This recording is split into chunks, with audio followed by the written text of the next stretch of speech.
ഹരിയാന നിയമസഭാ തെരഞ്ഞെടുപ്പിൽ ജുലാന നിയമസഭാ മണ്ഡലത്തിൽ നിന്നും വിനേഷ് ഫോഗട്ട് മത്സരിക്കും. ഹരിയാന കോൺഗ്രസ് അധ്യക്ഷൻ ദീപക് ബാബറിയാണ് പാർട്ടി തീരുമാനം അറിയിച്ചത്. ബജ്രംഗ് പുനിയെ അഖിലേന്ത്യാ കിസാൻ കോൺഗ്രസിന്റെ വർക്കിംഗ് ചെയർമാനായും നിയമിച്ചു. ഇതു സംബന്ധിച്ച ഉത്തരവ് സംഘടനാ ചുമതലയുള്ള ജനറൽ സെക്രട്ടറി കെ.സി. വേണുഗോപാൽ പുറത്തിറക്കി.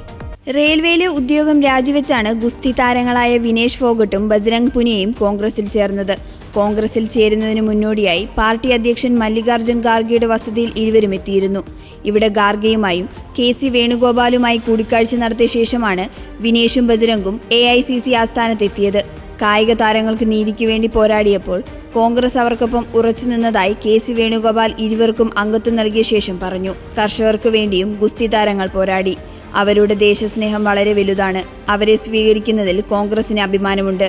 രാജ്യത്ത് നടക്കുന്ന വലിയ ചലനങ്ങളുടെ തുടക്കമാണ് വിനേഷ് ഫോഗട്ടിന്റെയും ബജ്രംഗ് പുനിയയുടെയും കോൺഗ്രസ് പ്രവേശനം. ഏതു പാർട്ടിയെയാണ് വിശ്വസിക്കാൻ കഴിയുന്നതെന്ന് ഇരുവർക്കും തങ്ങളുടെ അനുഭവങ്ങളിലൂടെ അറിയാമെന്നും വേണുഗോപാൽ പറഞ്ഞു.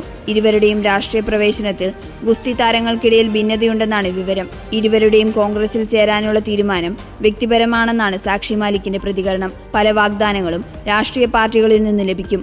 തനിക്കും ഇത്തരത്തിൽ വാഗ്ദാനങ്ങൾ ലഭിച്ചിരുന്നു. തുടങ്ങിവെച്ച ദൗത്യം അവസാനിപ്പിക്കരുത്.